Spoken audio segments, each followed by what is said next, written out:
Hindi kailanman inakala ni Marco na ang paglalagay ng mga nakatagong kamera sa sarili niyang mansyon ang magiging susi sa pagbubunyag ng isang lihim na babago sa kanyang buhay magpakailanman.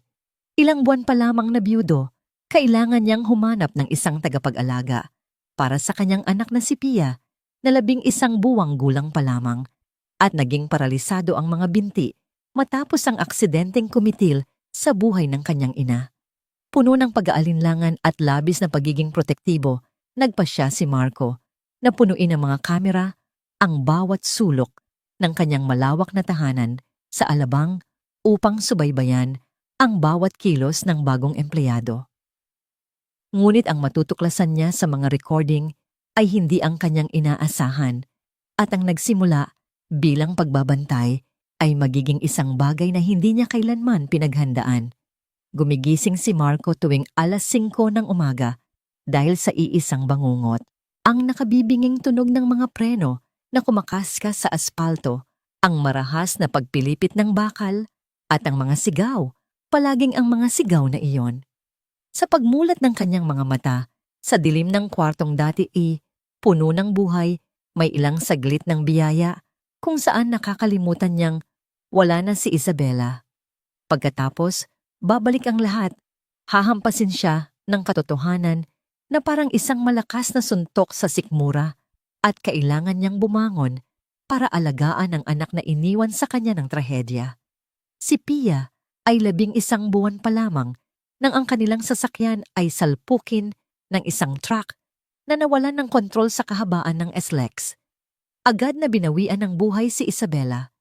Nakaligtas si Pia, ngunit ang pinsala sa kanyang gulugod ay nag-iwan sa kanyang mga binti na walang kakayahang gumalaw. Ayon sa mga doktor, hindi na siya makakalakad pa. Isang hatol na hanggang ngayon ay pilit na tinatanggihan ni Marco. Ngunit sa bawat umaga, habang tinititigan niya ang kanyang anak na nakahiga sa kuna, walang kakayahang isikad ang maliliit na binti tulad ng ibang sanggol. Unti-unting namamatay ang pag-asa sa loob niya. 6:00 na ng umaga nang pumasok siya sa kwarto ni Pia.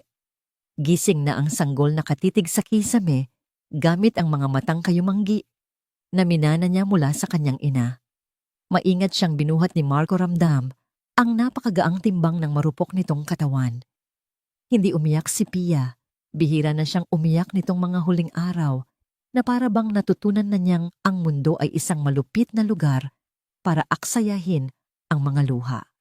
Ang 5 yaya ay nagpaalam noong nakaraang linggo. Sinabi nitong hindi niya kaya ang responsibilidad ng pag-aalaga sa isang batang may espesyal na pangangailangan. Ang mga nauna ay may iba-ibang dahilan, ngunit iisa lang ang resulta. Muling naiiwan si Marco na mag-isa, pilit na pinagsasabay ang mga business meeting sa pagpapalit ng lampin ang mga milyong-pisong kontrata sa mga bote ng gatas at pagkain ng sanggol. Ang kanyang kumpanya sa arkitektura at real estate ay unti-unti nang naapektuhan. Ilang beses nang magalang na iminungkahi ng kanyang business partner na si Daniel na magbakasyon muna siya, ngunit ang trabaho na lamang ang natitirang bagay na nagpapanatili sa kanyang katinuan. Kaya naman, nang tumunog ang doorbell noong Martes ng umaga, halos hindi siya makapaniwala na mayroon pang isang aplikante. Binuksan niya ang pinto at bumungad sa kanya ang isang babaeng mukhang nasa 25 taong gulang. Payat may maitim na buhok na nakatali sa isang simpleng ponytail. Nakasuot siya ng kupas na maong at isang puting blusa na napakalinis. May kakaiba sa kanyang mga mata, isang tahimik na determinasyon na agad pumukaw sa atensyon ni Marco. Magandang umaga po. Ako po si Lian. Nag-a-apply po ako para sa posisyon na yaya. Sabi nito sa mahinahong boses. Pinapasok siya ni Marco at ipinaliwanag ang sitwasyon. Ang kalagayan ni Pia, ang pangangailangan nito ng espesyal na atensyon, walang katapusang pasensya, at ang katotohanang marami nang sumuko sa trabaho. Tahimik na nakinig si Lian sa lahat ng sinabi niya. Pagkatapos nagtanong ito, "Maaari ko po bang makita ang bata?" Dinala siya ni Marco sa kwarto kung saan nakahiga si Pia sa kanyang kuna. Dahan-dahang lumapit si Lian, isang malambing na ngiti ang gumuhit sa kanyang mga labi. "Hello, munting anghel," bulong niya. Sa gulat ni Marco, ngumiti pabalik si Pia. Sa unang pagkakataon sa loob ng maraming linggo, isang nangiti ang sumilay sa mga labi ni Pia para sa isang estranghero. "Tinatanggap ko po ang trabaho," sabi ni Lian, hindi inaalis ang tingin kay Pia. "Kailan po ako pwedeng magsimula?" "Bukas." Mabilis na sagot ni Marco sa takot na baka magbago pa ang isip nito. Noong gabing iyon, matapos umalis ni Lian, nanatiling gising si Marco, nakatitig sa kisame. Dapat sana ay nakakaramdam siya ng ginhawa, ngunit may kung anong bumabagabag sa kanya.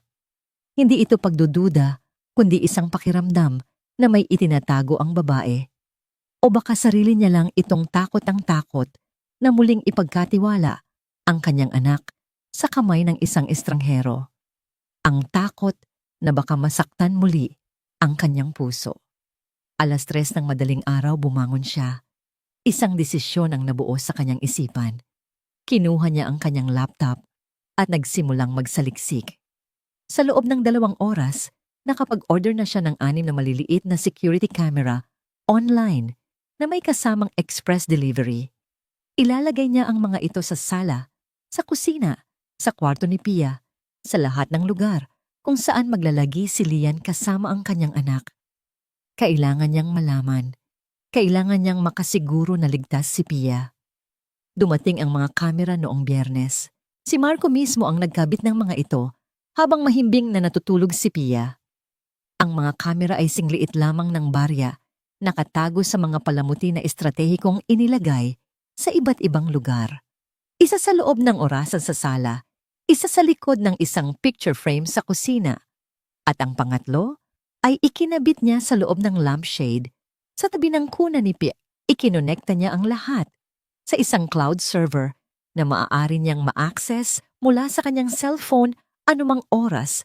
Habang tinatapos niya ang pagkakabit sa huling kamera, tinitigan niya ang natutulog na mukha ng kanyang anak. Isang pinaghalong pagkakasala at pagkabalisa ang bumalot sa kanyang dibdib. Ginagawa niya ba ito para protektahan si Pia o para pakalmahin ang sarili niyang mga demonyo? Hindi niya alam ang sagot.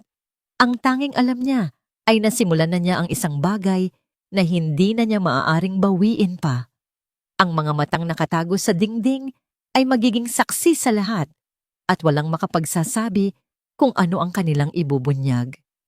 Nang sumunod na Lunes, si Marco ay nasa kanyang opisina, ngunit ang isip niya ay wala sa mga blueprint na nakalatag sa kanyang mesa o sa mga email na naghihintay ng kanyang tugon. Ang kanyang atensyon ay nakatuon sa screen ng kanyang cellphone kung saan pinapanood niya ang live feed mula sa mga kamera sa kanyang bahay. Isang maliit na bintana patungo sa mundo ng kanyang anak, isang bintanang nilikha niya mula sa kawalan ng tiwala. Pumasok sa frame ang imahe ni Lian mula sa anggulo ng orasan sa sala. Inilapag nito ang kanyang bag, tinalian ng buhok, at nagsimulang maglinis. Mabilis ang kanyang mga kilos, organisado at mahusay. Walang pag-aaksaya ng oras, walang pag-usisa sa mga gamit na hindi kanya.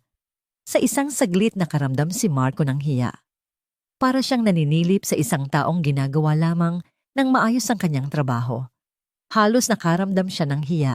Pagkatapos ng ilang minuto, isang mahinang pag-iyak ang narinig niya.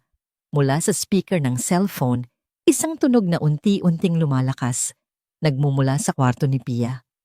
Nakita ni Marco kung paano agad binitiwan ni Lian ang hawak na pamunas at nagmamadaling tumakbo papunta sa silidang sanggol. Nilakasan niya ang volume, ang kanyang puso ay biglang kumabog ng mas mabilis. Mula sa kamera na nasa lampshade, kitang-kita niya ang lahat. Maingat na binuhat ni Lian si Pia, sinuri ang lampin at pinalitan ito gamit ang mga kilos na banayad at puno ng kasanayan. Wala namang kakaiba roon. Ngunit pagkatapos, gumawa si Lian ng isang bagay na hindi ginawa ng sinuman sa mga naunang yaya. Imbes na ibalik si Pia sa kuna o ilagay sa espesyal na upuan nito, dinala niya ang sanggol sa sala. Inilatag niya sa sahig ang isang makulay na playmat, Isa sa mga binili ni Marco na hindi niya kailanman nagamit.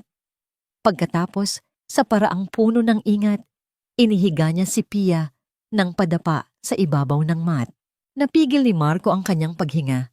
Walang doktor na nagrekomenda nito. Ang sabi nila ay dapat laging nakatihaya ang bata para maiwasan ang anumang panganib. Ngunit tila alam na alam ni Lian ang kanyang ginagawa. Humiga rin siya sa sahig sa tabi mismo ni Pia upang magkapantay ang kanilang mga mata. Nagsimula siyang magsalita, hindi gamit ang pakyut na boses na karaniwang ginagamit sa mga sanggol, kundi sa isang natural na tono na parabang naiintindihan ni Pia ang bawat salita. Maglaro tayo, Pia. Tingnan mo kung anong dala ko para sa'yo. Kinuha ni Lian ang isang maliit na teddy bear at inilagay ito ilang pulgada sa harapan ng sanggol. Tumingin si Pia sa laruan pagkatapos ay kay Lian. Kaya mo yang abutin, mahal. Subukan mo para sa akin. Nakita ni Marco ang kanyang anak sa unang pagkakataon sa loob ng maraming buwan na nagpakita ng pagsisikap. Iniunat ni Pia ang kanyang mga braso, pilit na inaabot ang teddy bear. Hindi niya ito nakuha sa unang subok, ngunit patuloy siyang hinimok ni Lian bahagyang inilalapit ang laruan, pagkatapos ay inilalayo itong muli. Isang ehersisyo. Agad itong napagtanto ni Marco. Pinalalakas ni Lian ang mga braso ni Pia sa paraang mukha lamang itong isang laro. Ngunit hindi lang iyon. Nagsimulang marahang masahihihin ni Lian ang mga binti ni Pia. Gumagawa siya ng mga pabilog na haplos, dahan-dahang ibinabaluktot ang mga tuhod nito ng may sukdulang pag-iingat. Kumakanta siya ng mahina habang ginagawa ito, isang lumang oyayi na hindi pamilyar kay Marco. At si Pia ay nakangiti. Hindi lang isang simpleng nangiti, kundi isang tunay na halakhak.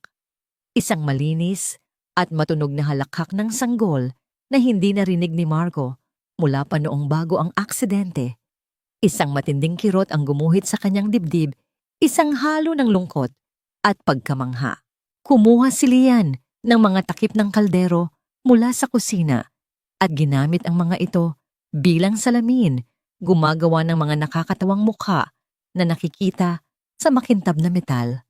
Tawa ng tawa si Pia hanggang sa ito ay sininok. Pagkatapos kiniliti ni Lian ang mga paa ng sanggol, kumanta pa ng isa nagkwento. At pagkatapos ay may nangyaring nagpatapon sa hawak na ballpen ni Marco sa kanyang mesa. Itinaas ni Pia ang kanyang mga braso, iniunat ang mga ito papunta kay Lian sa paraang ginagawa ng mga sanggol kapag gusto nilang magpakarga. Mula nang mangyari ang aksidente kay Marco, niya lang ito ginagawa. Binuhat ni Lian si Pia at niyakap ito nang mahigpit marahang inuugoy. Isinandal ng sanggol ang ulo nito sa balikat ni Lian at ipinikit ang mga mata ganap na panatag ganap na nagtitiwala. May pagmamahal doon. Nakikita ito ni Marco kahit sa screen lang ng cellphone. Hindi ito isang yaya na tumutupad lang sa kanyang tungkulin. Ito ay isang taong may tunay na malasakit. Pinatay ni Marco ang kanyang cellphone, nanginginig ang mga kamay. Sa loob ng 3 araw, naging relihiyon niya ang panunood sa mga recording. Bawat sandali ni Lian kasama si Pia ay kanyang sinusuri at sa bawat araw ay lalo lamang lumalalim ang kanyang pagkalito at paghanga. Gabi na. Umuwi na si Lian. Si Pia ay mahimbing nang natutulog sa kanyang kuna. Hindi mapakali si Marco. Muli niyang binuksan ang app sa kanyang cellphone at pinanood ang mga recording ng araw na yon. Paulit-ulit niyang pinanood ang eksena kung saan tumawa si Pia. Pagkatapos pinanood niya ang huling bahagi bago niya pinatulog si Pia. Nakakandong si Pia kay Lian habang mahina itong kinakantahan. Niyakap ng sanggol ang leeg ni Lian. Itinaas ni Marco ang volume ng kanyang phone. Gusto niyang marinig ang oyayi. At sa katahimikan ng gabi, sa gitna ng malambing na kanta ni Lian, isang napakalinaw na tunog ang kanyang narinig mula sa kanyang anak. Isang salitang binigkas nang may kasamang paglalambing at pag-asa. Mama! Natigilan si Marco, nanlamig ang buong katawanan niya. Itinutok niya ang kanyang mga mata sa screen na parabang sa pagtitig niya ay magbabago ang narinig niya. Ngunit malinaw iyon. Hindi ito isang guni-guni. Ang kanyang anak, na halos hindi nagsasalita, ay nagbigkas ng isang salita, isang pangalan na hindi para sa kanya at hindi rin para sa ina nitong matagal nang nawala. Hindi na mapakali si Marco. Ang salitang mama na binigkas ni Pia ay paulit-ulit na umalingaw-ngaw sa kanyang isipan, isang matamis na himig na may kasamang pait. Masaya siya para sa kanyang anak, ngunit hindi niya maiwasang makaramdam ng bahagyang selos at isang matinding pag-usisa. Sino nga ba talaga si Lian Martinez? Paano niya nagagawang paamuin ang isang sanggol na isinara na ang puso sa mundo? Paano niya nagawang pagalingin ang mga sugat na kahit siya bilang ama ay hirap na gamutin? Kinagabihan nang sigurado siyang tulog na si Pia at wala nang ingay sa buong kabahayan, muli niyang binuksan ang kanyang laptop. This time, hindi para manood ng mga recording kundi para mag-imbestiga. Inilabas niya ang application form na sinagutan ni Lian. Lian Martinez.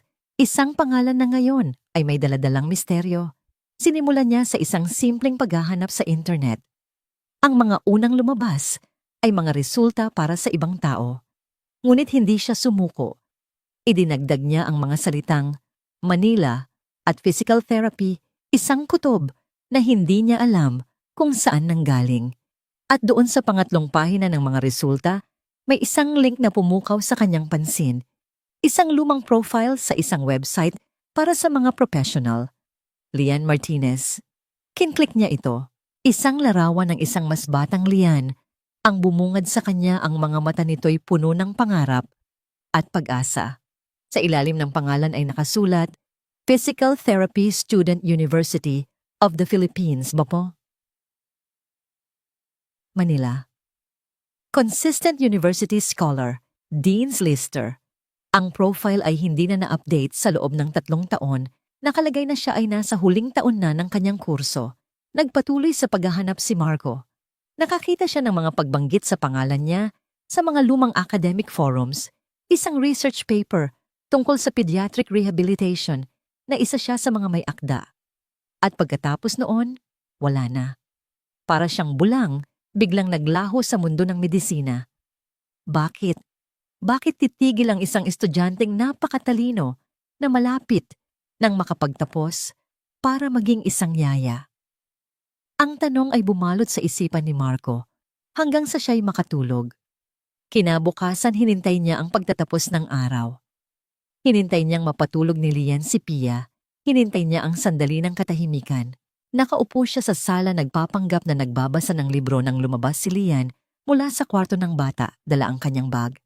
Lian, tawag niya, ang boses niya ay mas seryoso kaysa sa inaasahan niya. Maupo ka muna. May gusto akong itanong sa'yo. Nakita ni Marco ang pagbabago sa ekspresyon ni Lian. Ang dating kalmado nitong muka ay biglang nabahira ng kaba. Dahan-dahan itong umupo sa silyang nasa tapat niya. Bakit hindi mo sinabi sa akin na nag-aral ka ng physical therapy? Diretsong tanong ni Marco. Ang kulay sa mukha ni Lian ay biglang nawala. Yumuko ito, tila itinatago ang kanyang mga mata. Paano mo nalaman? Halos pabulong niyang tanong. Hindi na yon mahalaga. Ang mahalaga ay narito ka, ginagawa ang isang trabahong nangangailangan ng kwalipikasyong mayroon ka, pero itinatago mo ito sa akin. Bakit, Lian? Isang mahabang katahimikan ang namagitan sa kanila. Isang butil ng luha ang pumatak mula sa mata ni Lian, bumagsak sa ibabaw ng kanyang kamay na nakapatong sa kanyang hita.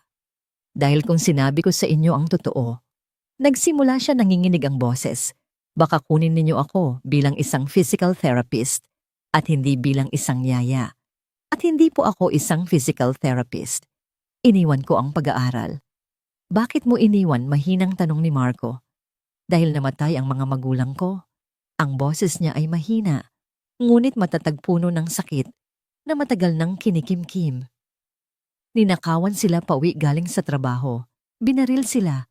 Nasa huling semestre na ako noon, pero wala akong paraan para tustusan ang pag-aaral ko nang wala sila. Sinubukan kong pagsabayin ng trabaho at eskwela, pero hindi ko kinaya. Kinailangan kong mamili. Isang bigat ang dumagan sa dibdib ni Marco. I'm sorry. Hindi lang po iyon. Pagpapatuloy ni Lian, pinunasan ng mga luha gamit ang likod ng kanyang kamay. Mayroon akong nakababatang kapatid na lalaki, si Gabriel. Sa pagbanggit ng pangalan, isang bagong alon ng kalungkutan ang dumaan sa kanyang mga mata. May cerebral palsy po siya. 3 taon lang siya nabuhay. Pero iyon ang pinakamahalagang 3 taon ng buhay ko. Inalagaan ko siya mula pagkasanggol. Natutunan ko ang lahat ng mag-isa, ang pagmamasahe, ang stimulation, ang mga ehersisyo. Dahil ang nanay ko kailangan magtrabaho buong araw, kaya ako ang laging kasama niya. Tumingin siya kay Marco at sa mga mata niya ay nakita ni Marco ang isang sugat na hindi pa kailanman naghihilom. Nang makita ko ang anunsyo ninyo na nangangailangan kayo ng mag-aalaga sa isang sanggol na paralisado ang mga binti, alam kong kailangan kong pumunta, hindi dahil sa pera o sa trabaho. Huminto siya, nilunok ang bikig sa kanyang lalamunan, kundi dahil nabigo ako sa kapatid ko. Namatay siya at hindi ko siya nailigtas. Pero baka si Pia matulungan ko siya. Ang katahimikan sa sala ay nakabibingi. Tumingin si Marco sa babaeng nasa harapan niya, isang babaeng nagtatago ng napakalaking pighati sa likod ng kanyang tahimik na ngiti. Ngayon, naiintindihan na niya ang lahat. Ang dedikasyon, ang likas na galing, ang pagmamahal. Lahat iyon ay nagmula sa sarili niyang karanasan ng pagkawala. Dahan-dahang tumayo si Marco at lumapit sa kanya. Umupo siya sa tabi nito. "Hindi ka nabigo, Lian," sabi niya sa mahinang boses, "at hindi aksidente na napunta ka dito." Tumingin si Lian, sa kanya ang mga matay puno ng luha at pagtataka. "Hindi mo kailangang itago kung sino ka talaga, Lian. Hindi dito," sabi ni Marco. "Gusto kong manatili ka, hindi bilang katulong, kundi bilang tagapag-alaga ni Pia, bilang ang taong kailangan niya." Ang mga sumunod na linggo ay nagdala ng isang bagong uri ng kapayapaan sa tahanan ni Marco. Ang dating malamig at malungkot na mansyon ay unti-unting napupuno ng mga tunog ng buhay, ang malambing na oyayin ni Lian, ang mga halakhak ni Pia na tumatalbog sa mga pader at maging ang sariling pagtawa ni Marco, isang tunog na halos nakalimutan na niya kung paano gawin. Naging kaugalian na niya ang umuwi ng mas maaga. Madalas dinadahilan niya ang mga kinanselang pulong, ngunit ang totoo, hindi na niya kayang magtagal sa opisina. May isang puwersang humihila sa kanya pauwi ang pagnanais na masaksihan ang maliliit na milagrong nangyayari sa kanyang sala. Isang hapon, naabutan niyang magkasama sa playmat sina Lian at Pia. Nakadapa si Pia at sa tulong ni Lian, sinusubukan nitong itulak ang sarili pataas gamit ang mga braso. "Isa pa, Pia. Kaya mo yan." "Malapit mo nang maabot si Mr. Bear," masiglang sabi ni Lian. Sa bawat maliit na tagumpay ng bata, pumapalakpak si Lian na may ngiting abot-tainga, isang ngiting nakakahawa. Pinapanood sila ni Marco mula sa di kalayuan, nakasandal sa hamba ng pinto, at isang kakaibang init ang gumapang sa kanyang dibdib. Sa mga sandaling iyon, hindi sila mukhang yaya at alaga. Mukha silang ina at anak. At siya, sa halip na makaramdam ng pait, ay nakaramdam ng isang di maipaliwanag na kagalakan. Ang payapang tagpong yon ay biglang pinunit ng isang matinis na tunog. Ang doorbell. Nagkatinginan sila ni Lian. Hindi siya nag-e-expect ng bisita. Si Daniel lang naman ang malakas ang loob na dumalaw ng walang pasabi. Tumayo si Lian para buksan ang pinto, ngunit pinigilan siya ni Marco. "Ako na," sabi niya. Sa pagbukas niya ng pinto, isang matangkad na babae ang bumungad sa kanya. Nakasuot ito ng isang mamahaling itim na bestida. Ang buhok ay perpektong nakaayos at ang mukha ay seryoso. Napapalibutan ito ng isang aura ng kapangyarihan at hindi matitinag na pagluluksa. "Gloria," bulong ni Marco. Hindi maitago ang pagkagulat. Si Gloria ang ina ng kanyang yumaong asawa. Hindi siya ngumiti. Diretsong pumasok ito sa loob na parabang pag-aari niya ang lugar. Ang mga mata nito ay mabilis na sinuri ang kabuuan ng sala at sa isang iglap, tila lumamig ang temperatura sa buong silid. "Marco, akala ko ba'y tatawag ka? Ilang linggo na akong naghihintay. Sabi nito sa isang malamig na tono bago tuluyang napako ang tingin kay Pia na nasa sahig. Pia, apo ko. Ang boses niya ay biglang nagbago, naging malambing, ngunit may halong pag-aangkin.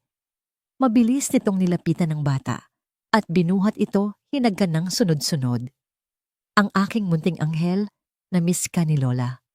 Ngunit si Pia, na hindi sanay sa biglaang pagbuhat ng estranghero, ay nagsimulang magpumiglas at umiyak. Doon lang napansin ni Gloria, si Lian, na tahimik na tumayo sa isang sulok, ang mukha ay puno ng pag-aalala para sa bata.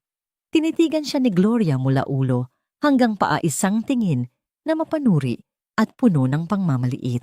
At sino naman ito, tanong ni Gloria, hindi inaalis ang tingin kay Lian, na para bang isa itong kasangkapan na wala sa lugar.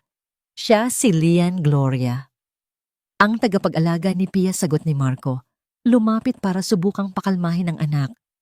Tagapag-alaga, may pagdududang ulit ni Gloria.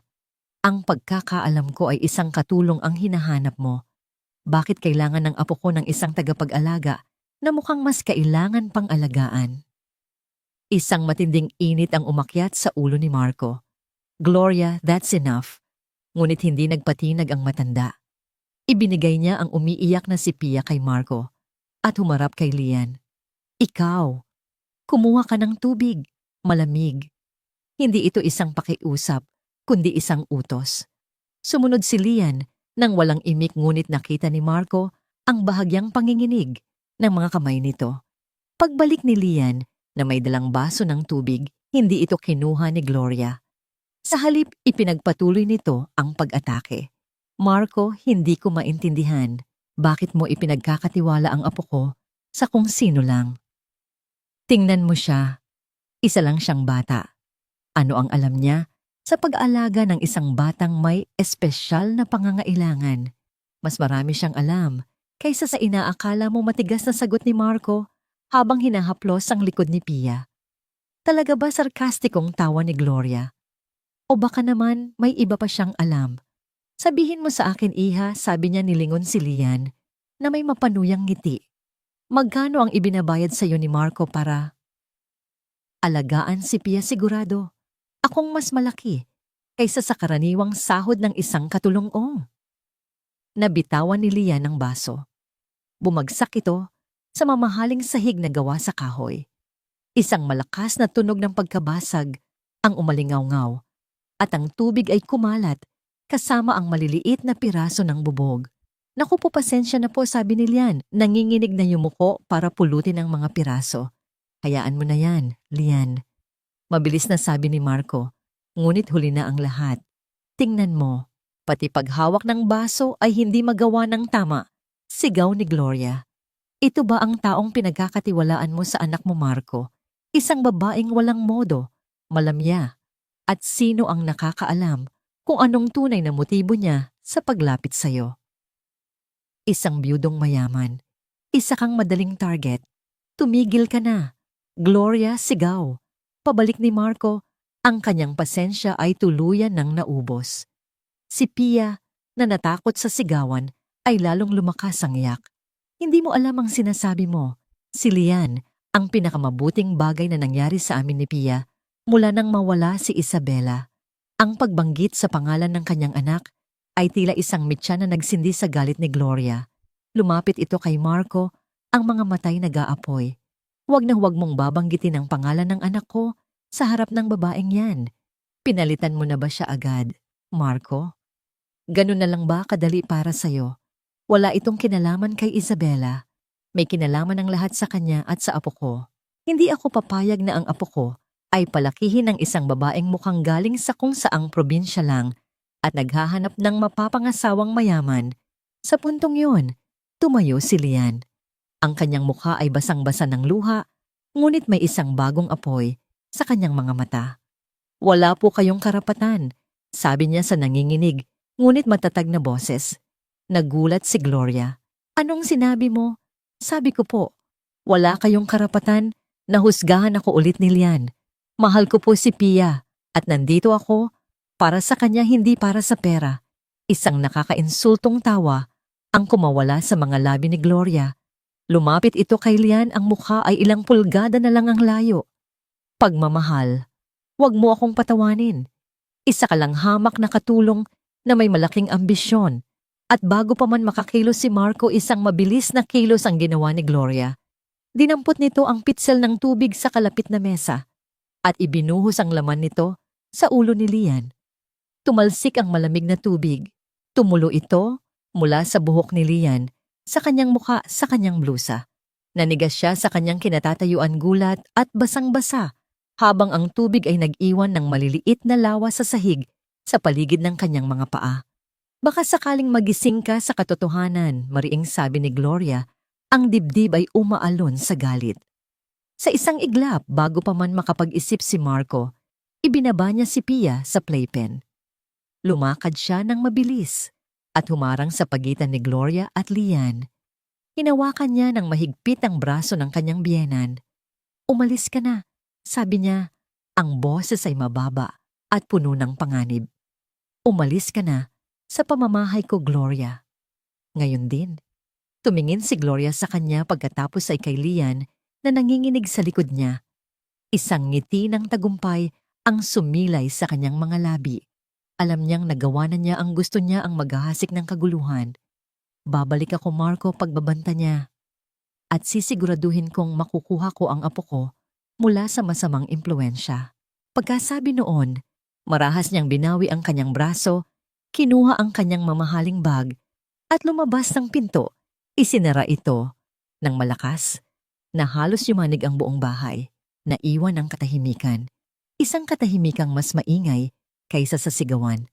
Ang tanging maririnig lang ay ang mahinang paghikbi ni Pia mula sa playpen at ang tunog ng tubig na tumutulo mula sa damit ni Lian papunta sa basag na sahig. Humarap si Marco kay Lian. Ang galit sa kanyang muka ay napalitan ng isang bagay na mas malalim pagsisisi at awa. Nakatayo lang si Lian doon, basang-basa at napahiya, nakatingin sa kawalan. "Lian?" Bulong niya.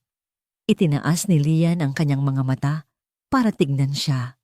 At sa mga matang yon nakita ni Marco hindi lang ang sakit ng pang-iinsulto, kundi isang tanong na walang salitang namumutawi.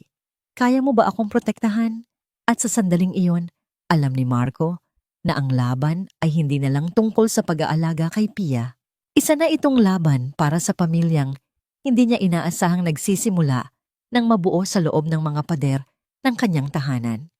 Ang malakas na pagsara ng pinto ni Gloria ay nag-iwan ng isang abnormal na katahimikan, isang katahimikang binasag lamang ng mahinang paghikbi ni Pia at ng tunog ng tumutulong tubig mula sa damit ni Lian. Nakatayo lang si Lian sa gitna ng sala, basang-basa, napapaligiran ng mga bubog at kahihiyan. Hindi siya gumagalaw, na para bang isang maling pagkilos ay dudurugin ang natitirang lakas sa kanyang katawan. Si Marco, na para bang nagising mula sa isang masamang panaginip, ay mabilis na kumilos. Kinuha niya si Pia mula sa playpen at marahang inilagay sa mga braso ni Lian. "Dalhin mo muna siya sa kwarto," utos niya sa mahinang boses. "Ako na ang bahala dito." Tumangulang si Lian, ang mga matay walang emosyon, at dinala ang bata palayo sa kalat. Samantala, kumuha si Marco ng walis at dustpan. Habang maingat niyang winawalis ang mga bubog, hindi ang kalat sa sahig ang nasa isip niya, kundi ang kalat na nilikha ni Gloria sa kanilang mga puso. Ang bawat piraso ng basag na salamin ay tila isang simbolo ng masasakit na salitang ibinato nito. Pagkatapos maglinis, kumuha siya ng isang malinis na tuwalya at isang tuyong t-shirt niya mula sa kanyang aparador. Kumatok siya ng marahan sa pinto ng guest room kung saan nagpapalit si Lian. "Lian," tawag niya.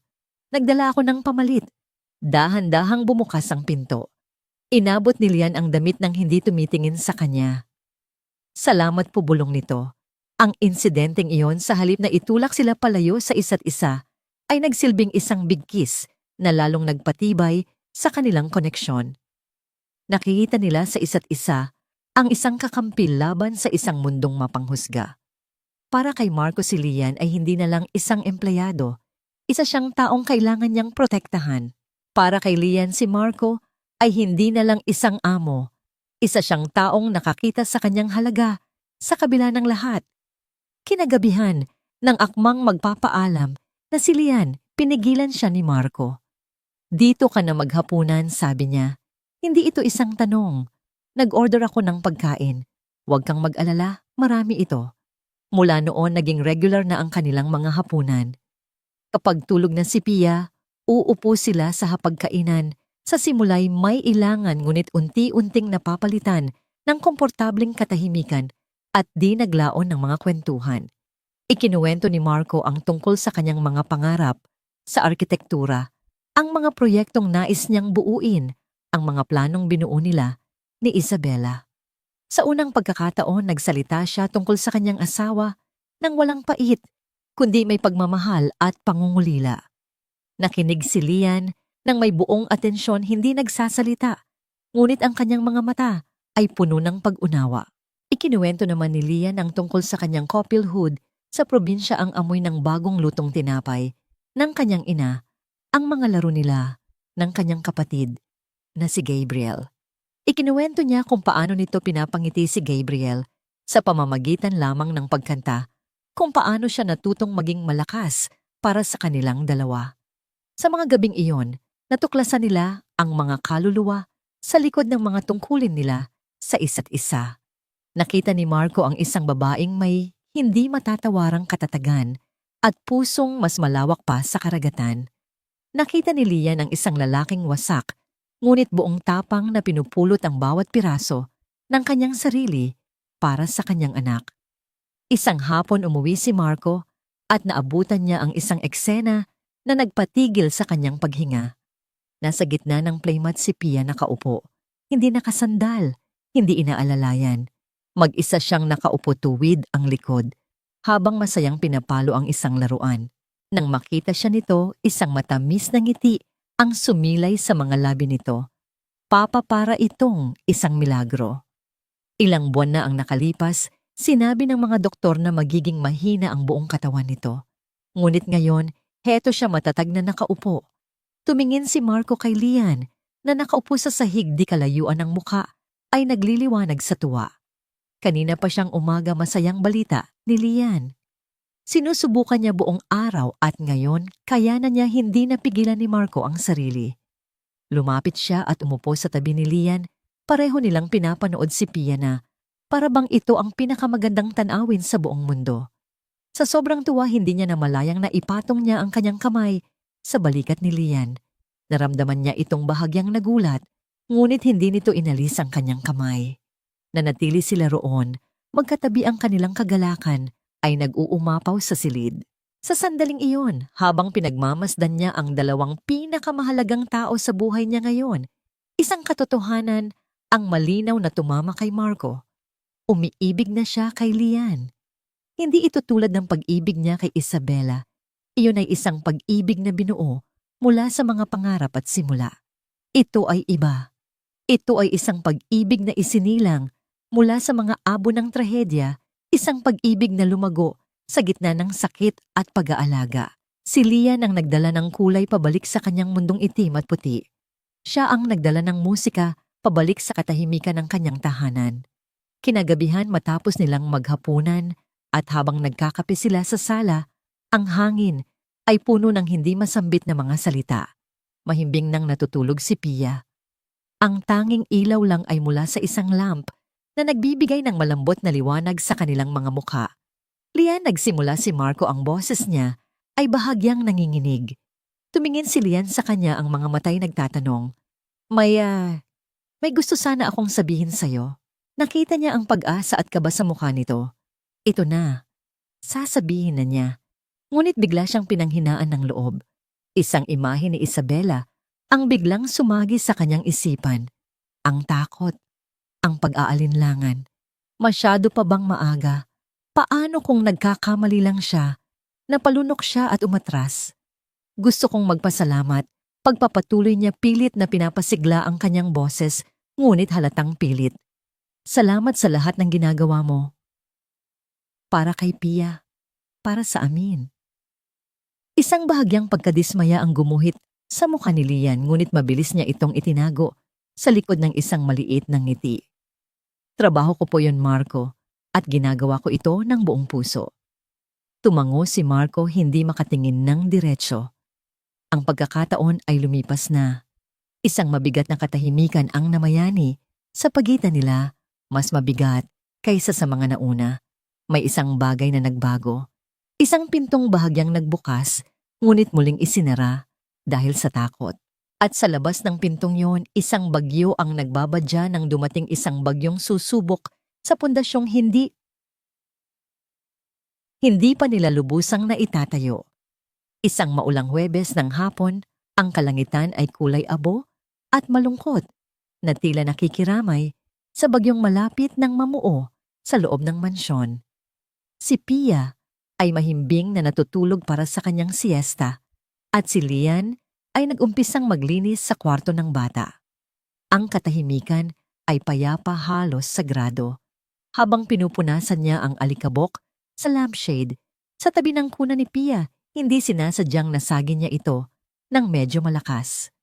Bahagya itong tumagilid at muntik nang mahulog.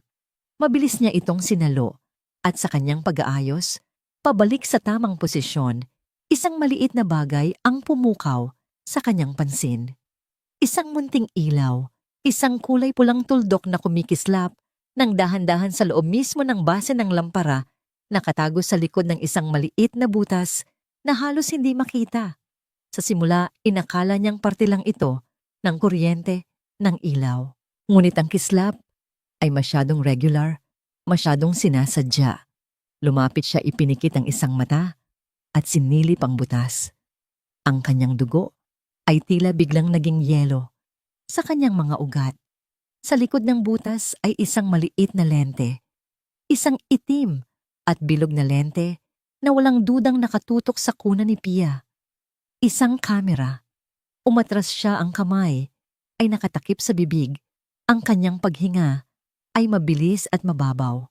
Hindi maaari. Baka nagkakamali lang siya.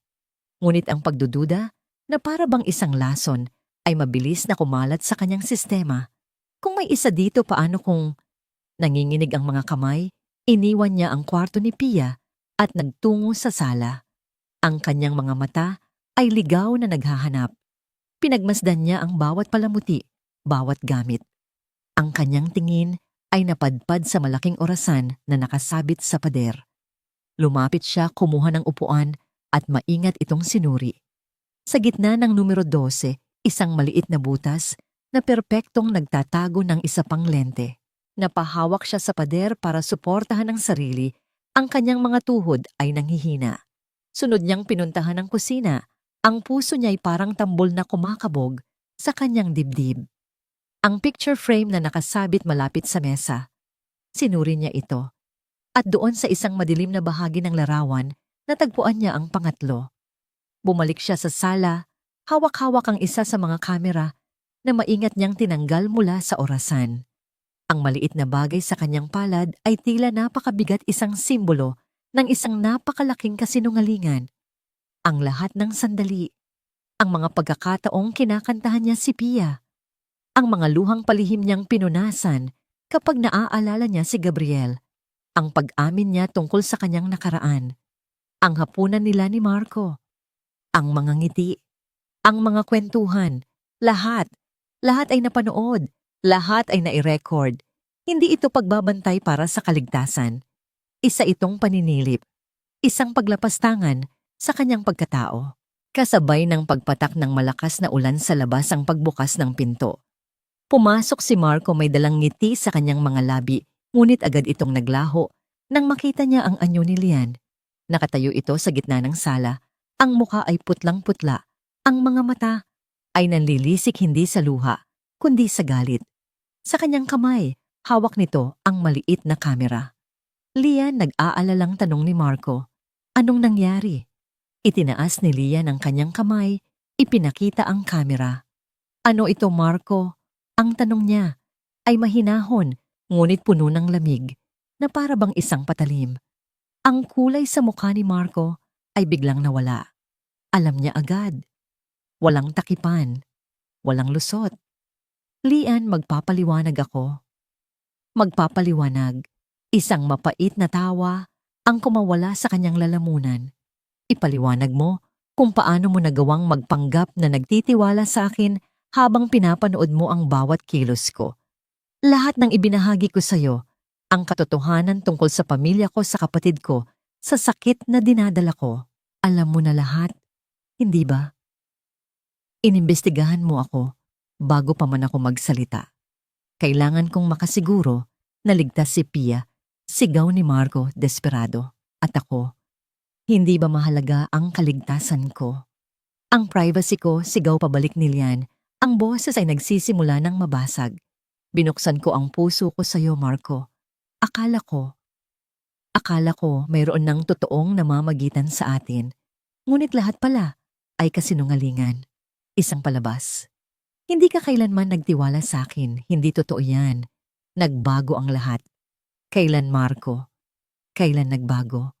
Pagkatapos mo bang makita ang lahat ng gusto mong makita? Pagkatapos mong makontento sa panunood sa akin na parang isang hayop sa zoo?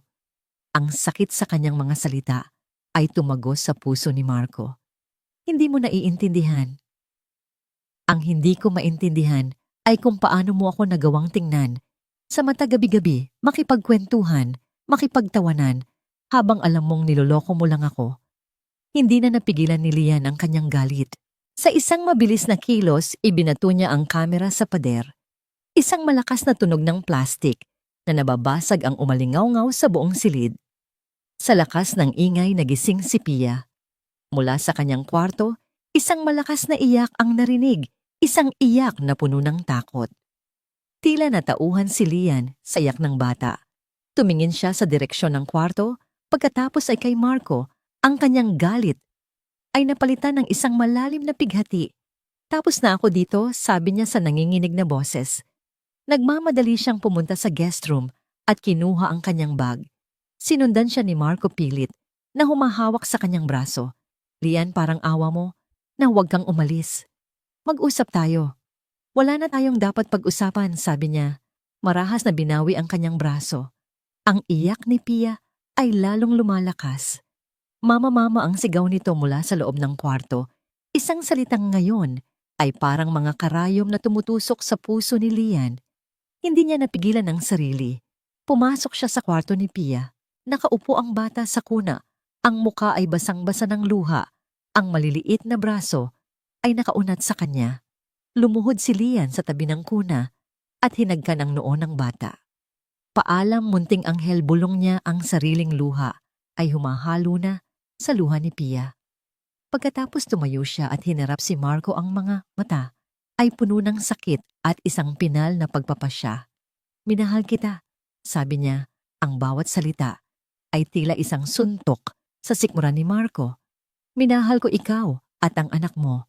Pero hindi ko kayang manatili sa isang lugar na itinayo sa kasinungalingan. Hindi ko kayang magmahal ng isang taong hindi alam kung paano magtiwala. At sa mga salitang yon, tinalikuran niya sila. Lumabas siya ng kwarto, tinahak ang sala at binuksan ang pinto. Lian, huling sigaw ni Marco.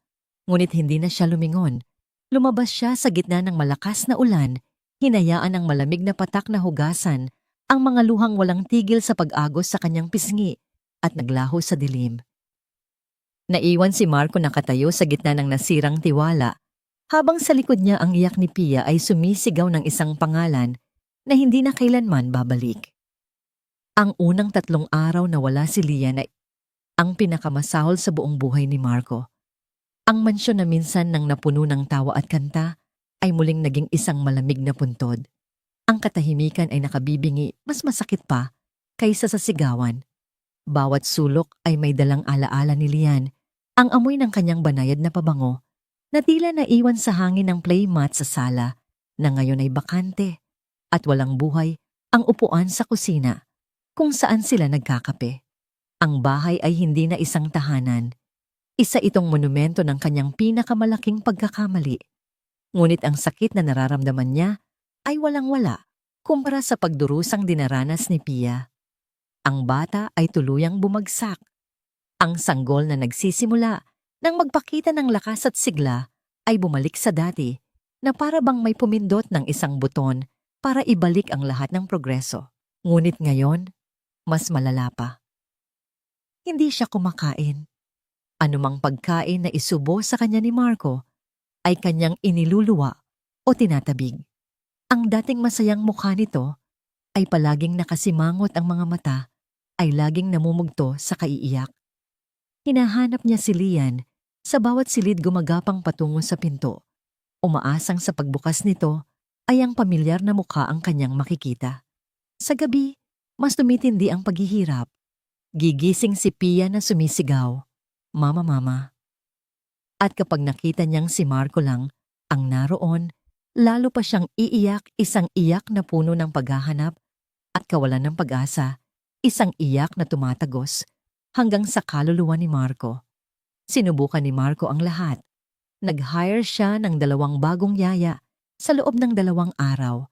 Pareho silang sinukuan si Pia. Ang una nang subukan nitong buhatin ng bata ay kinagat ni Pia at naguwala ito na parang sinasapian.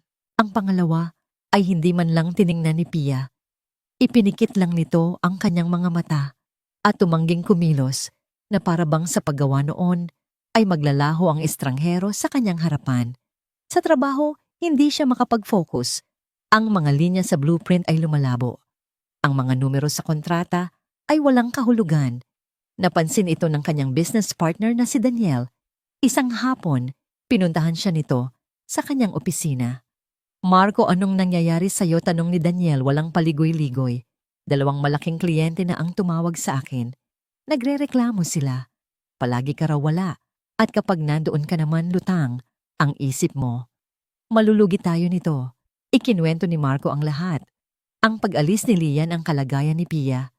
Nakikinig si Daniel, ang mukha ay seryoso. Tanga, sabi ni Daniel pagkatapos ng mahabang katahimikan. Hindi ito isang insulto, kundi isang brutal na katotohanan. Isa kang malaking tanga, Marco. Hindi kumibo si Marco. Tinanggap niya ang salita dahil alam niyang totoo ito. "Alam mo, nakita ko kayo nung isang linggo.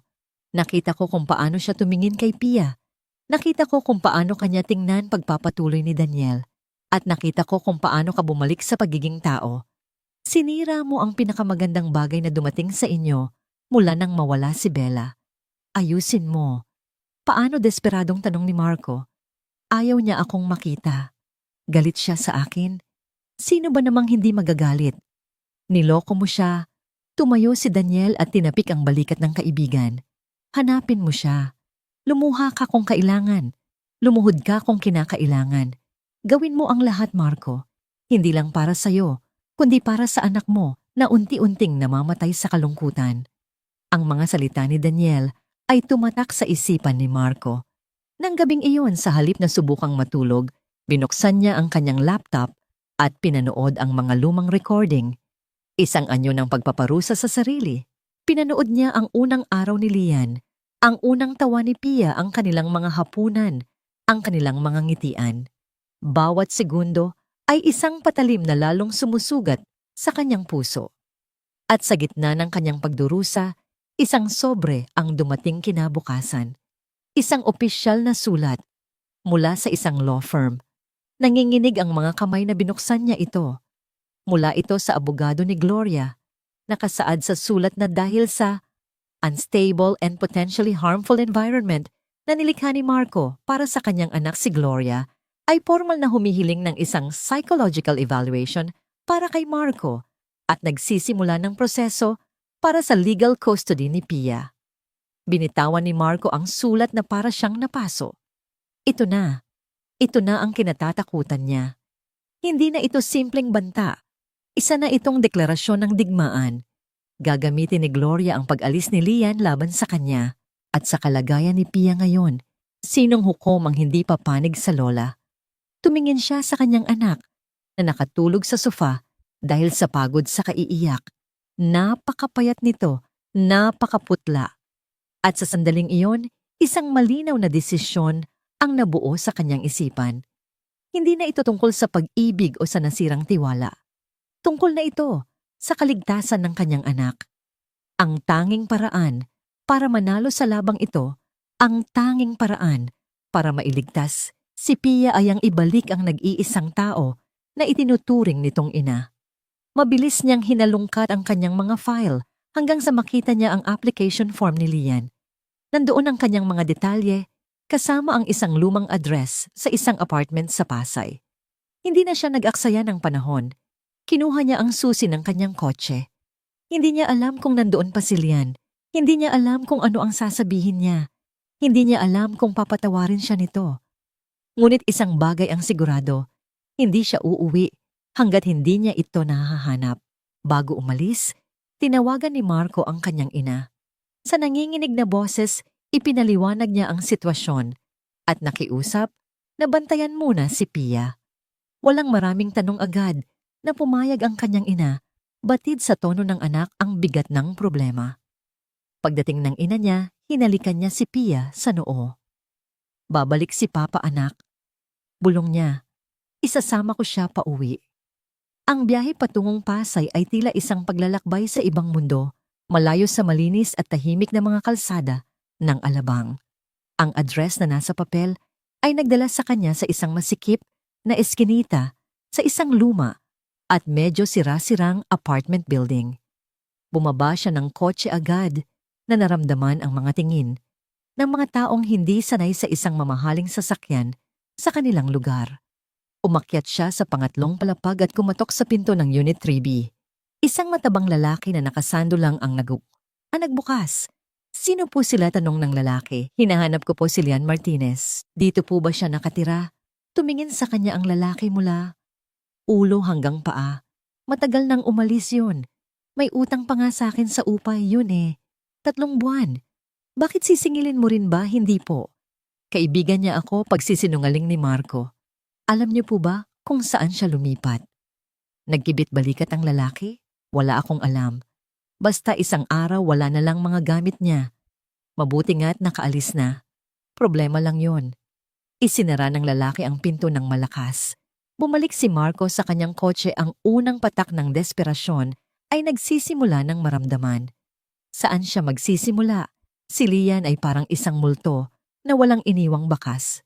Naalala niya ang mga kwento nito, ang kanyang mga kaibigan. Ngunit wala siyang apelido, walang contact number. Naalala niya ang pagbanggit nito sa isang matalik na kaibigan, isang nurse daw, na nagngangalang Michelle. Pero paano niya hahanapin ang isang Michelle sa milyon-milyong tao sa Maynila? Halos 2 araw siyang naghanap. Pinuntahan niya ang UP Manila. Nagbabaka sakaling may record sila ng mga kaibigan o contact person niya. Ngunit dahil sa data privacy, hindi siya binigyan ng impormasyon. Nagpunta siya sa mga kalapit na simbahan, mga community center, nagtatanong, nagpapakita ng litrato ni Lian na kinuha niya mula sa mga lumang recording. Walang nakakakilala sa kanya.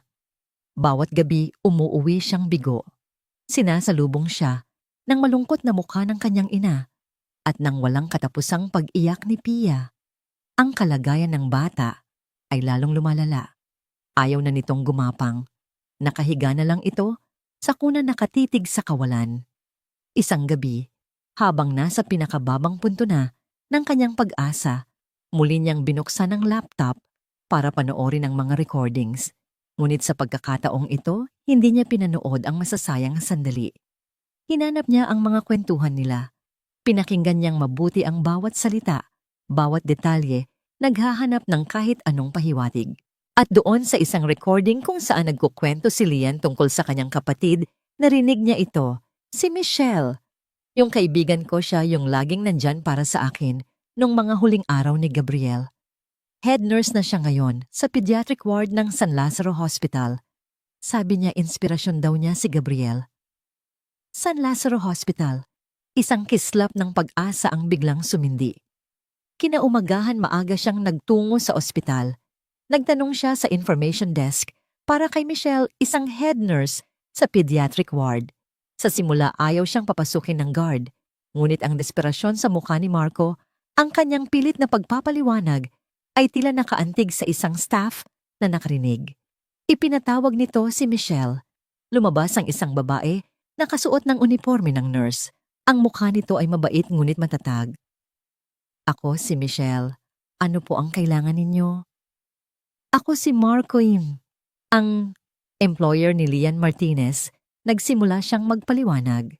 Sa pagbanggit pa lang ng pangalan ni Lian, ang mukha ni Michelle ay agad na naging malamig. Wala siya rito.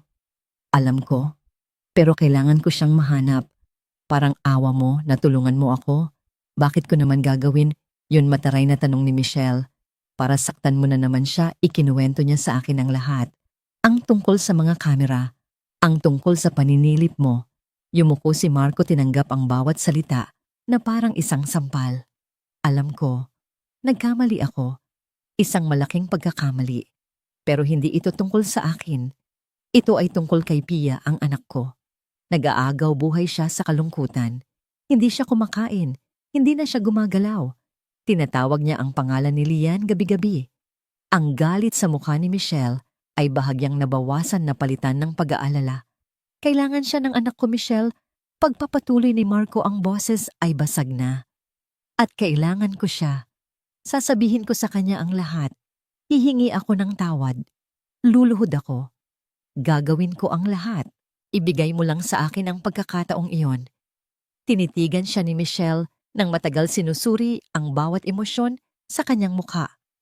Nakita nito hindi ang isang aroganteng milyonaryo, kundi isang desperadong ama. Bumuntong hininga ito. Hindi ko maipapangako na makikinig siya sa'yo, sabi ni Michelle. Kumuha ito ng isang piraso ng papel at nagsulat. Pero lahat ng tao ay nararapat sa isang pagkakataong itama ang kanilang pagkakamali. Inabot niya ang papel kay Marco. Isang address. Isa siyang volunteer doon, sabi ni Michelle. Isang maliit na foundation para sa mga batang may kapansanan. Doon niya ibinubuhos ang oras niya. Huwag mo siyang sasaktan ulit, Mr. Marco. Dahil sa susunod, hindi na lang ako ang makakalaban mo. Hindi na nagsalita si Marco. Kinuha niya ang papel, tumango bilang pasasalamat at nagmamadaling umalis. Dinala siya ng address sa isang maliit at simpleng gusali sa isang tahimik na lugar sa Quezon City. Bahay Pag-asa Foundation. Dahan-dahan siyang pumasok. Ang lugar ay puno ng mga bata. Mga batang naka-wheelchair, may saklay bawat isa, ay may kanya-kanyang laban. At sa gitna ng isang maliit na hardin, nakaupo sa isang bangko ay si Lian. Mas payat siya. Ang dating sigla sa kanyang mga mata ay napalitan ng isang malalim na kalungkutan. May kasama siyang isang batang babae na nasa wheelchair at tinuturuan niya itong mag-drawing. Napansin ng bata ang pagdating ni Marco at itinuro siya. Lumingon si Lian. Nang magtama ang kanilang mga mata, isang pader ng sakit, galit at pag-aalinlangan ang agad na bumungad kay Marco. Ang paghahanap ay tapos na. Ngunit alam niya ang pinakamahirap na bahagi ay ngayon palang magsisimula. Nang magtama ang kanilang mga mata, ang buong mundo sa paligid ni Marco ay tila nawala. Tanging si Lian na lang ang kanyang nakikita, ang babaeng hinanap niya nang walang kapaguran, ang babaeng dahilan ng kanyang paghihirap at siya ring tanging lunas dito. Nakita niya ang gulat sa mga mata nito na mabilis na napalitan ng isang malamig na pader ng depensa. Dahan-dahan itong tumayo, may sinabi sa batang kasama at nagsimulang maglakad, palayo papasok sa gusali. Lian, sandali, sigaw ni Marco, sumunod sa kanya. Hindi ito lumingon. Nagpatuloy lang ito sa paglakad. Naabutan niya ito sa isang tahimik na pasilyo, malayo sa mga bata. Marahan niyang hinawakan ang braso nito. Lian, parang awa mo na. Pakinggan mo ako. Humarap ito sa kanya, ang mga matay nagniningas sa pinaghalong sakit at galit. Bakit ka nandito? Paano mo ako nahanap? Hindi na yun mahalaga. Lian, kailangan kong humingi ng tawad. Tawad, isang mapait na tawa ang kumawala sa kanya. Pagkatapos ng lahat, sa tingin mo ay sapat na ang isang paumanhin. Alam kong hindi aminado ni Marco, ang boses ay puno ng pagsisisi. Walang salita ang makakapagbura sa ginawa ko. Isa akong duwag, Lian. Isang taong nasira ng sarili niyang takot. Nasaktan kita. Nilapastangan ko ang tiwala mo. At habang buhay kong pagsisisihan iyon. Tumingin siya ng diretso sa mga mata nito, hinayaan nitong makita ang lahat ng sakit at katapatan sa kanyang kaluluwa. Ngunit hindi ako naparito para sa sarili ko. Pagpapatuloy niya. Naparito ako para kay Pia. Sa pagbanggit ng pangalan, Nakita niya ang bahagyang paglambot ng matigas na ekspresyon ni Lian. Hindi na siya kumakain, Lian. Hindi na siya tumatawa. Nakahiga na lang siya buong araw. Ang sabi ng doktor kung magpapatuloy ito, baka kailangan na siyang i-confine. Ang bawat salita ay parang kutsilyong humihiwa sa kanyang lalamunan. Hinahanap ka niya. Tinatawag niya ang pangalan mo sa kanyang pagtulog. Ikaw ang nanay niya, Lian. Ikaw ang pinili niya. Nakita ni Marco ang mga luhang nagsisimulang mamuo. Sa mga mata ni Lian, mga luhang pilit nitong pinipigilan. At ako, napalunok si Marco. Alam kong wala na akong karapatan, pero kailangan mo ring malaman. Mahal kita, Lian. Mahal na mahal kita. At ang pagkawala mo ay parang muling pagkamatay ng isang bahagi ng aking puso. Yumuko si Lian, hindi makatingin. Ang kanyang mga balikat ay nagsimulang manginig. Huwag mong sabihin yan. Totoo ang lahat ng ito. At may isa pa. Inilabas ni Marco ang sulat mula sa abogado ni Gloria at ipinakita ito sa kanya. Gusto niyang kunin si Pia. At kung makikita ng korte ang kalagayan ng anak ko, ngayon mananalo siya. Mawawala sa akin si Pialian. At mawawala siya sa iyo ng tuluyan. Iyon ang huling dagok. Itinaas ni Lian ang kanyang mukha basang-basa na ng luha. Nakita ni Marco ang pagtatalo sa loob niya, ang galit, laban sa pagmamahal, ang sakit, laban sa pag-aalala, para kay Pia. Bumalik ka na sa amin. Lian, pakiusap ni Marco, ang sariling luha ay dumadaloy na rin. Hindi para sa akin. Bumalik ka para kay Pia. Iligtas mo siya. Parang awa mo na. Isang mahabang katahimikan ang namayani. Tinitigan siya ni Lian na para bang binabasa ang pinakailaliman ng kanyang pagkatao.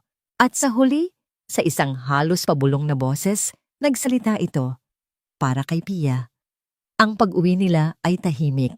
Nang buksan ni Marco ang pinto ng bahay, sinalubong sila ng kanyang ina.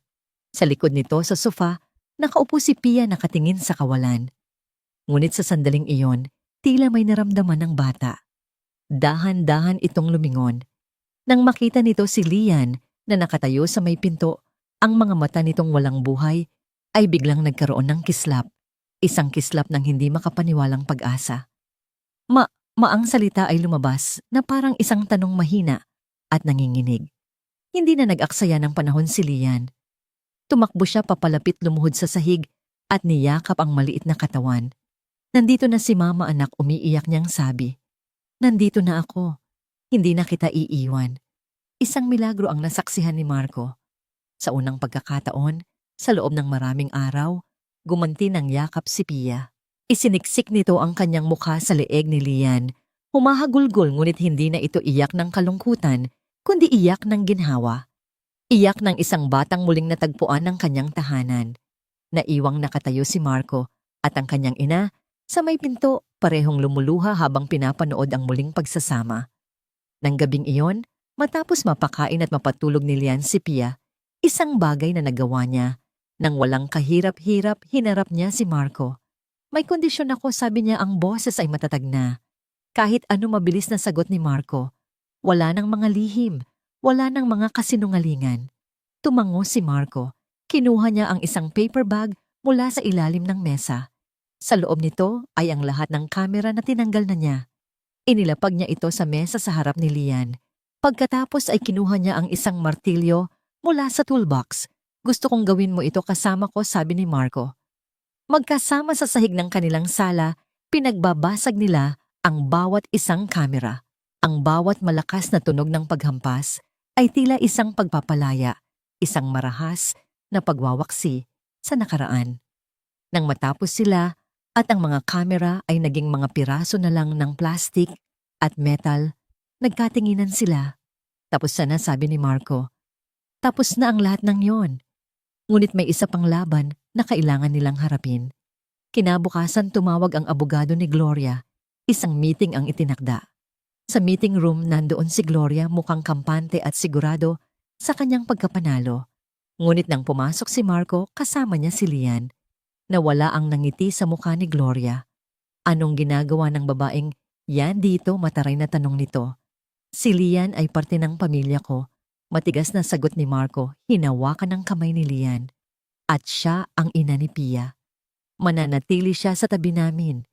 Kung gusto mong ituloy ang kaso, sige. Lalaban kami. At sisiguraduhin kong malalaman ng korte ang lahat ng paninirang puri at pananakit na ginawa mo sa kanya. Handa kaming lumaban. Nakita ni Gloria sa mga mata ni Marco ang isang determinasyon na hindi niya pa nakikita dati. Nakita niya ang isang lalaking hindi natakot. Tumingin siya kay Lian na nakatingin pabalik sa kanya, hindi na may takot kundi may lakas. Tumayo si Gloria, ang muka ay puno ng pagkatalo. Hindi pa tayo tapos, sabi niya at umalis. Alam ng lahat sa silid na tapos na ang laban. Pag-uwi nila, may isa pang bagay na ginawa si Marco. Ipinakita niya kay Lian ang isang brochure mula sa universidad. Gusto kong tapusin mo ang pag-aaral mo, sabi niya. Hindi ito pabor. Hindi ito kabayaran. Isa itong investment. Investment sa'yo sa talento mo at sa kinabukasan ng pamilya natin. Tumingin si Lian sa brochure. Pagkatapos ay sa kanya ang mga mata ay muling napuno ng luha, ngunit sa pagkakataong ito, mga luha ng pasasalamat at pag-asa. Sa wakas, pagkatapos ng mahabang panahon, ang mga nabasag na piraso ng kanilang buhay ay nagsisimula ng muling mabuo. 8 buwan ang mabilis na lumipas. Ang tahanan ni Marco sa Alabang, na dating isang malamig na museo ng kalungkutan, ay hindi na makilala. Hindi dahil sa pagbabago ng muebles, kundi dahil sa buhay na ngayon ay dumadaloy sa bawat sulok nito. Ang nakabibinging katahimikan ay napalitan na ng masasayang halakhak ng mahinang tugtugin at ng hindi mapagkakamali ang tunog ng maliliit na paang gumagapang sa sahig na kahoy. Ang bahay ay pinalamutian ng mga kulay rosas at puting lobo para sa kaarawan ni Pia, 1 taon at 7 buwang gulang. Pinagmamasdan ni Marco ang kanyang anak na masayang nakaupo sa gitna ng sala, napapaligiran ng mga bagong laruan at halos hindi siya makapaniwala sa transformasyon. Hindi na ito ang sanggol na walang kibo at walang buhay na kanyang inalagaan matapos ang aksidente. Si Pia ay tumatawa, naglalaro at nakikipag-ugnayan sa lahat. Ang kanyang katawan ay malakas, ang kanyang mga braso ay maskulado para sa isang bata. Mabilis siyang gumalaw sa buong bahay gamit ang paggapang, ngunit ang kanyang mga binti sa kabila ng lahat ng pagsisikap ni Lian ay nananatiling walang lakas. Maliit lang ang handaan. Silang 3 lang ang ina ni Marco at si Daniel na naging matalik na kaibigan na rin ni Lian. Si Lian ay nasa huling semestre na niya, malapit nang magtapos. Nakasuot siya ng isang simpleng dilaw na bestida na binili para sa kanya ni Marco at sa paningin ng lalaki, wala nang mas gaganda pa sa kanya. Maligayang bati sa iyong pag-unlad. Kinakanta nilang lahat. Habang si Pia ay masayang pumapalakpak tuwang-tuwa sa cake na may isang kandila sa kanyang harapan. Si Marco ay nakatayo sa tabi ni Lian, ang kanilang mga daliri ay magkahawak na 1 kilos na naging natural na sa kanila. Hindi pa nila opisyal na nilalagyan ng pangalan ang kanilang relasyon, ngunit alam ng lahat. Tinatawag na siya ng ina ni Marco na anak, at si Pia nang walang pag-aalinlangan ay tinatawag silang mama at papa. Sila ay isang pamilya. Tinulungan ni Pia na hipan ng kandila at lahat sila ay nagpalakpakan at doon nangyari ang hindi inaasahan. Tumingin si Pia sa sofa kung saan nakalagay ang kanyang paboritong teddy bear, ang parehong teddy bear na ginamit ni Lian noong unang araw para hikayatin siyang gumalaw. Nagsimula siyang gumapang papunta rito gaya ng dati. Ngunit sa pagkakataong ito, may kakaibang nangyari. Huminto si Pia sa kalagitnaan ng sahig.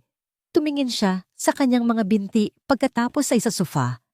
At pagkatapos sa isang determinasyon na nagpatigil sa paghinga ng lahat, ginamit niya ang kanyang maliliit na kamay para humawak sa gilid ng sofa at itulak ang kanyang sarili pataas. Marco, bulong ni Lian, hinigpitan ang hawak sa kamay niya. Tingnan mo. Ang mga binti ni Pia ay nanginig sa hirap. Sinubukan niya minsan 2 beses. Sa pangatlong pagsubok, nagawa niyang tumayo, nakahawak sa sofa.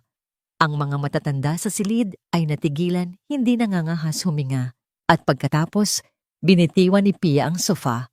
Sa loob ng 3 segundo, na parang isang kawalang hanggan, nakatayo siya niyang mag-isa sa gitna ng sala. Tinipon niya ang lahat ng kanyang lakas at gumawa siya ng isang hakbang. Isang hakbang na nanginginig, hindi sigurado, ngunit isang tunay na hakbang. Pagkatapos, isa pa. Napaluhod si Marco sa sahig, ang mga luha ay bumabagsak mula sa kanyang mga mata. Pia, tawag niya basag ang boses. Halika kay Papa, anak. Halika. Tumingin si Pia sa kanyang, ngumiti isang mukhang ngiti na nagbibigay liwanag sa buong mundo at naglakad. 3 maliliit na hakbang, ang mga braso ay nakaunat para sa balanse. Bumagsak siya sa mga braso ni Marco sa ika-4 na hakbang, ngunit hindi na yon mahalaga. Naglakad siya. Ang imposible ay nangyari. Kinarga ni Marco si Pia, umiiyak. Nang walang tigil, hinahagkan ang bawat bahagi ng mukha ng kanyang anak. Tumakbo si Lian at lumuhod sa tabi nila. At silang 3 ay nagkayakapan sa sahig, habang ang kanilang mga bisita ay sabay-sabay na pumapalakpak at umiiyak kasama nila. Tumatawa si Pia, hindi lubos na naiintindihan ang bigat ng kanyang nagawa, ngunit ramdam ang purong kagalakan sa paligid niya. Mahal kita, sabi ni Marco kay Lian. Tinitingnan ito ng diretso sa mga mata.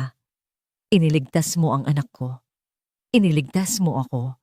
Binigyan mo kami muli ng isang pamilya. Sasagot na sana si Lian, ngunit pinigilan siya ni Marco. May kinuha siyang isang maliit na kahon mula sa kanyang bulsa.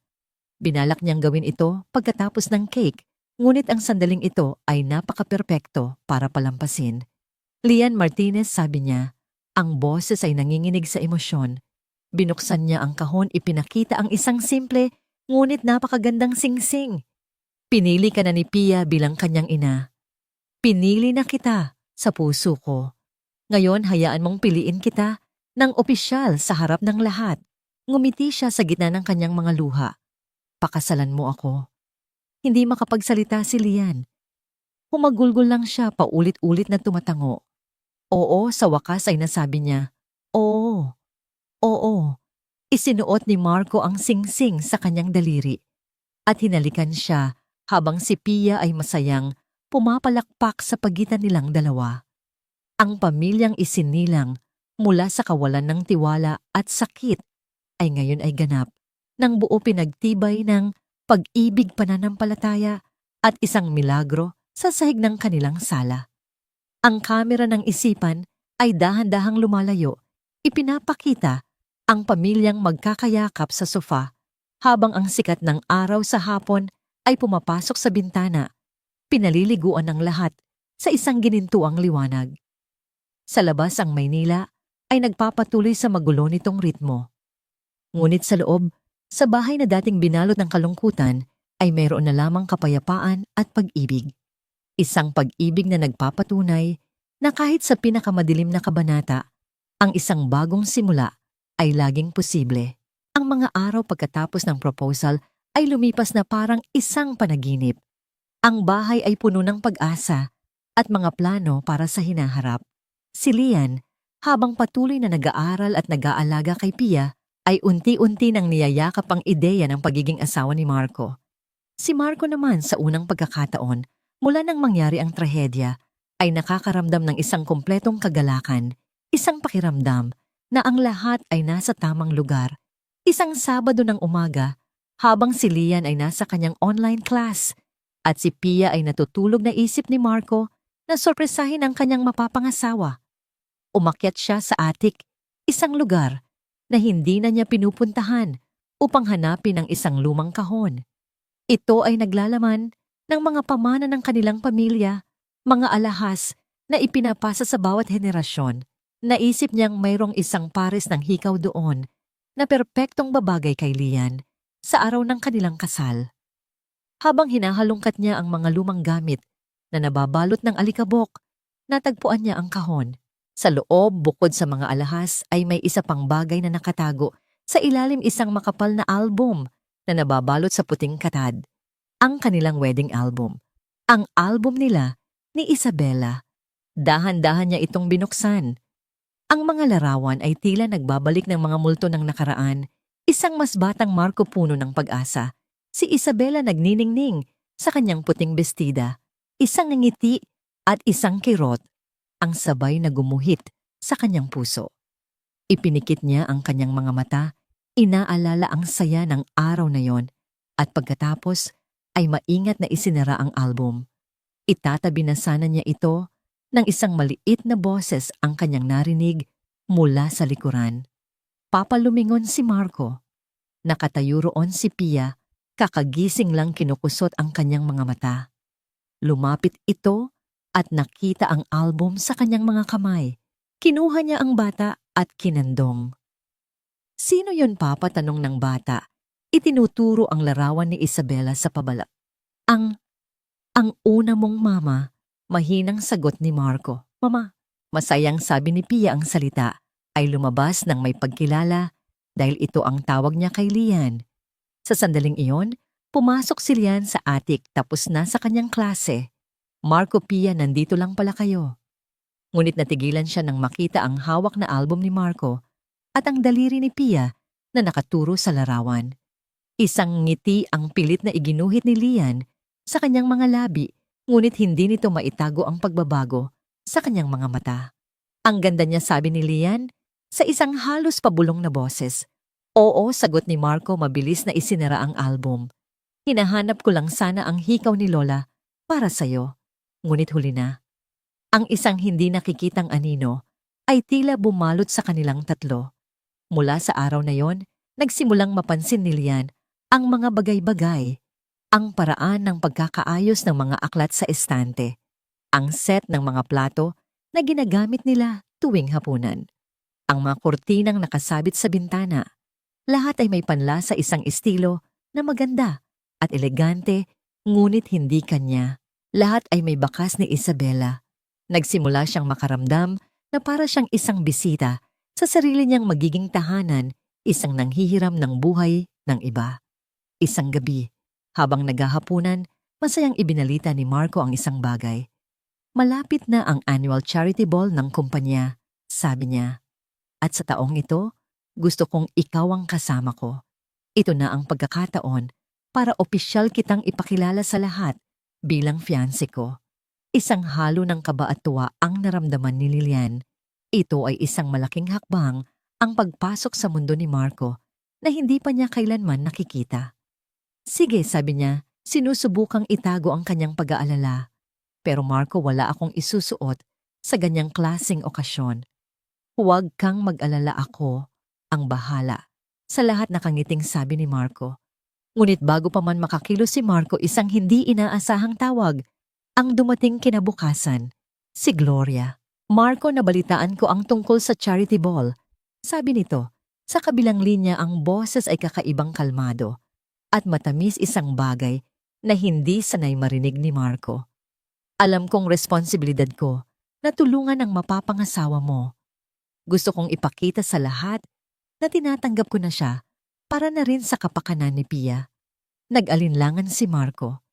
Ngunit ang pagnanais na magkaroon ng kapayapaan sa kanilang pamilya ay nanaig. "Sige, Gloria. Salamat." Kinahapunan dumating si Gloria, may dalang isang malaking garment bag. Sinalubong siya ni Lian ng may paggalang na ngunit may distansya. "Iha," sabi ni Gloria, isang ngangiting hindi umabot sa kanyang mga mata. "Naisip kong kailangan mo ng tulong. Mahirap pumasok sa mundo namin.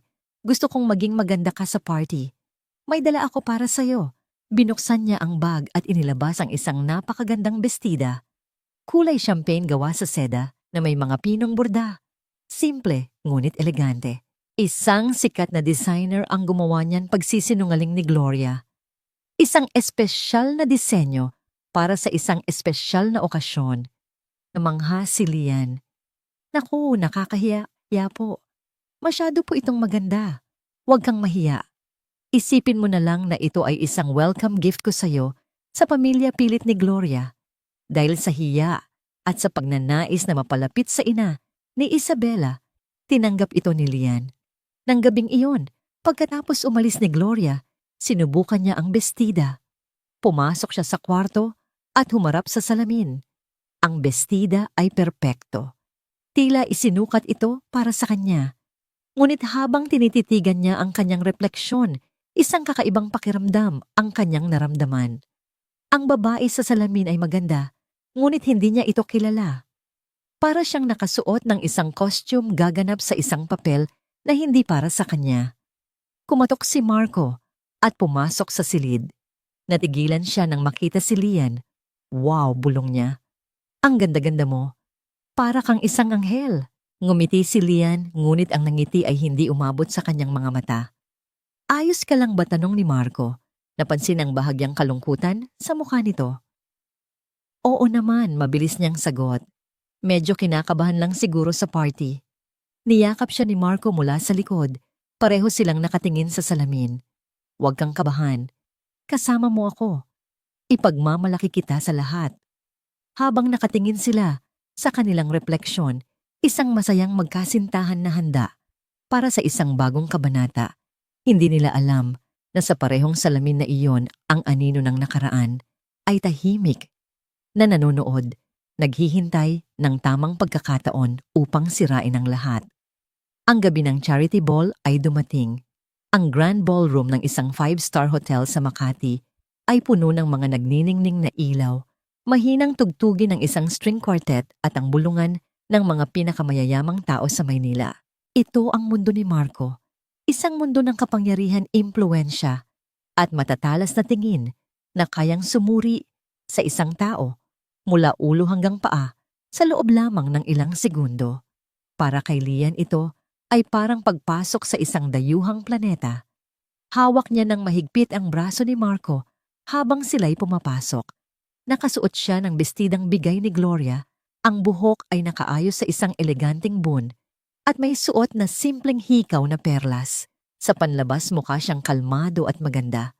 Ngunit sa loob ang kanyang puso ay kumakarera, ang kanyang mga palad ay pinagpapawisan. Relax, bulong ni Marco, naramdaman ng kanyang kaba. You look breathtaking. Ngumiti si Lian, ngunit ang ngiti ay hindi nakabawas sa bigat na nararamdaman niya. Bawat tingin, bawat ngiti mula sa mga taong bumabati sa kanila ay tila may kasamang paghuhusga. Marco, buti nakarating ka. At sino itong magandang binibini? Bati ng isang kasosyo sa negosyo ni Marco. Si Lian ang fiancé ko, buong pagmamalaking sagot ni Marco.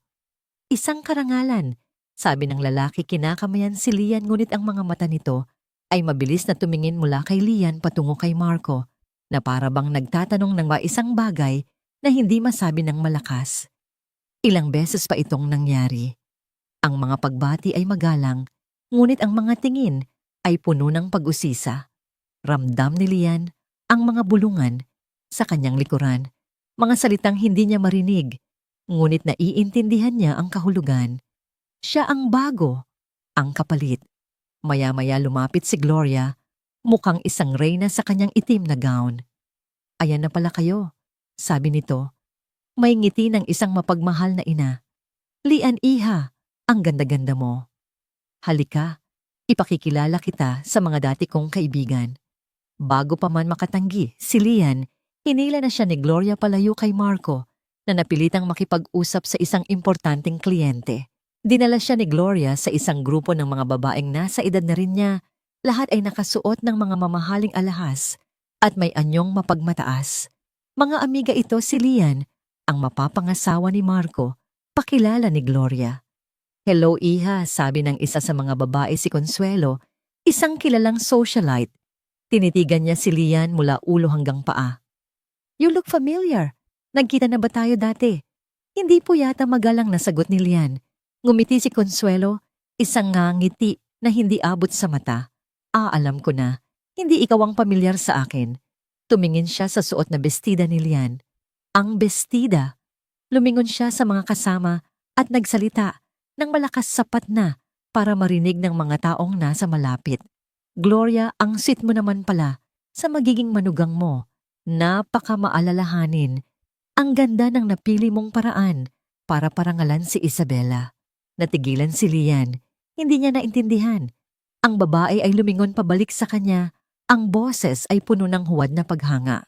Alam mo ba, iha, yung bestidang suot mo? Iyan ang paboritong isuot ni Isabela sa mga ganitong okasyon. Kamukhang kamukha mo tuloy siya. Isang buhay na alaala. Ang mga salita ay tumama kay Lian na parang isang malakas na sampal. Ang bulungan sa paligid ay biglang tumigil. Lahat ng mata ay napunta sa kanya. Sa isang iglap, Naintindihan niya ang lahat. Hindi ito isang regalo. Isa itong patibong. Ang bestida, ang mga papuri ni Gloria, ang pagpapakilala sa mga kaibigan. Lahat ay isang planadong pagpapahiya. Ginawa siyang isang tau-tauhan, isang walking tribute sa babaeng pinalitan niya.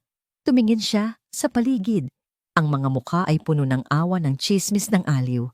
Tumingin siya kay Gloria at nakita niya sa mga mata nito ang malamig na apoy ng tagumpay. At sa wakas tumingin siya kay Marco na ngayon ay papalapit hindi alam ang nangyari. Nakita niya ang pagtataka sa mukha nito nang mapansin ang biglaang katahimikan. Ang sakit, ang kahihiyan, ang pakiramdam na niloko lahat ay bumuhos sa kanya ng sabay-sabay. Gusto niyang magsalita, ipagtanggol ang sarili, ngunit walang salitang lumabas. Bago pa man makalapit si Marco, tumalikod si Lian. Hindi siya tumakbo. Naglakad siya ng may dignidad na pilit niyang pinupulot mula sa sahig. Ang bawat hakbang ay parang isang milya. Tinahak niya ang ballroom, ramdam ang daan-daang matang nakatutok sa kanyang likuran. Lumabas siya sa pinto, patungo sa isang tahimik na balkonahe. Iniwan si Marco na nakatayo sa gitna ng nagbubulungang mga tao at si Gloria na may isang maliit malupit na ngiti sa kanyang mga labi. Ang malamig na hangin ng gabi ay humampas sa balat ni Lian, ngunit hindi nito kayang palamigin ang apoy ng kahihiyan na nag-aalab sa kanyang dibdib.